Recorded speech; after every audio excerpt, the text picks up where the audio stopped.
ভিডিওটার থাম্বনেল দেখে যখন ক্লিক করেছো, এই ভিডিওটা শুধু তাদের জন্য যারা সবসময় যে কোনো কাজে নিজেকে ছোট মনে করে। এই ভিডিওটা থেকে তুমি আজ সেটা জানতে চলেছো যেটা এর আগে তোমাকে কেউ কখনো বলেনি। তাই ভিডিওটা একটু স্কিপ না করে পুরো কথাগুলো মনোযোগ দিয়ে শোনো। Let's start. তুমি যখন কোনো বড় বা ভালো কাজ করতে যাও, তখন তোমার মনে শুধু এই দুশ্চিন্তা কাজ করে, আমি যে কাজটা করছি এটা কি সম্পূর্ণ করতে পারবো? বন্ধুরা, এমন দুশ্চিন্তার একটাই কারণ, তুমি নিজের প্রতি নিজেই কনফিডেন্স নাও আর শুধু নিজেকেই নিজে সান্ত্বনা দাও, আমার মতো ছেলে বা মেয়ে কী বা করতে পারে, আমার তো সেই ক্ষমতাই নেই।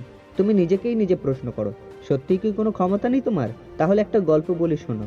রতন টাটা যখন তার ব্যবসায় লস খাচ্ছিল, তখন ফোর্ড কোম্পানির মালিকের কাছে গিয়ে হেল্প চেয়েছিল। হেল্প তো থাক দূরের কথা, তখন রতন টাটাকে বলেছিল, তোমার ক্ষমতা নেই যখন, তখন ব্যবসায়ী বা কেন এসেছিলে? তখন সে কোনো উত্তর না দিয়েই চুপচাপ চলে এসেছিল সেখান থেকে। আর মনে মনে এর উত্তর একদিন ঠিক দেবো এটাই ভেবে রেখেছিল। তারপর সে তার কঠোর পরিশ্রমের দ্বারা কোম্পানিকে সমস্ত কোম্পানির টপে নিয়ে যায়। তারপর ফোর্ড কোম্পানি যখন লস খাচ্ছিল, তখন সেই কোম্পানির গাড়ি কিনে তার যোগ্য উত্তর দেয়। তাহলে বন্ধুরা, রতন টাটা যদি নিজের থেকেই কনফিডেন্স না থাকতো, অনেক বাধা বিপত্তির মধ্যে সে আজ এই স্থানে থাকতো না।